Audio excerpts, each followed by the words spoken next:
In Pokémon Scarlet and Pokémon Violet the Teal Mask, we met the new spiky-eared Pichu, the new Ashes Greninja, and it is named BLOODMOON URSALUNA, a Pokémon that doesn't evolve to or evolve from anything, and that will likely stay locked to Pokémon Scarlet and Violet forever, just like the other two. But is there any meaning to it? So hey, I'm not so Ace Trainer, and what about the BLOODMOON Beast? Let's get into it. BLOODMOON URSALUNA comes to us as the final boss of the quest to help Perrin in the Timeless Woods, a new area in the new region of Kitakami. So far so good, pretty cool character with nice ties to Hisui, even having two Hisuian Growlithe, one that then becomes our Hisuian Growlithe, and a pretty fierce, cool looking form for a Pokemon that absolutely needed one for a long time. No, never mind, scratch that. A pretty fierce, cool looking form for a Pokemon we just got in Pokemon Legends Arceus and that didn't really need it.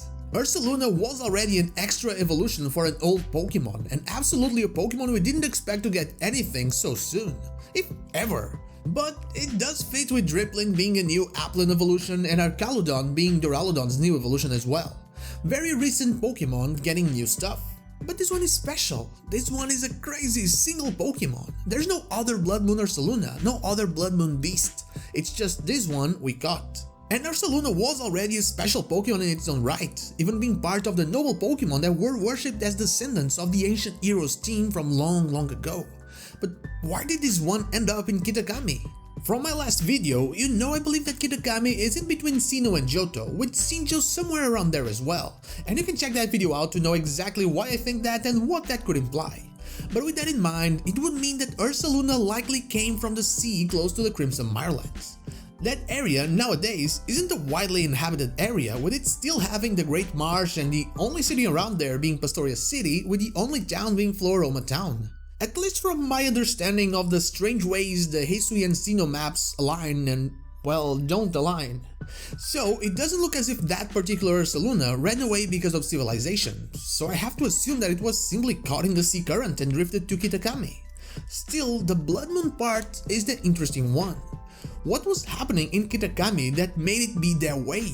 We have yet to know anything from Kitakami's past apart from the Loyal 3 and Ogerpon storyline, but the BLOODMOON doesn't have a good connotation in Japanese myth and superstition. The BLOODMOON is usually seen as evil, as an harbinger of chaos, and in Japan, it is the same. Just like Absol, the Pokemon that shows up before disaster strikes, the BLOODMOON is seen as a sign of disaster as well. So, could BLOODMOON Ursaluna have adapted to Kitakami in that specific way to warn others of something that was coming?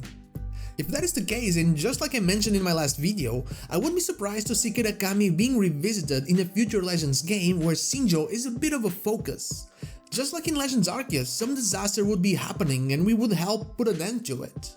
And who better to be the one villain that could cause such a thing to happen than the one that promised that it didn't matter how long it would take him, he would solve every riddle of Hisui's Pokemon and he would conquer Arceus. Who better to be the villain that brings disaster than Volo?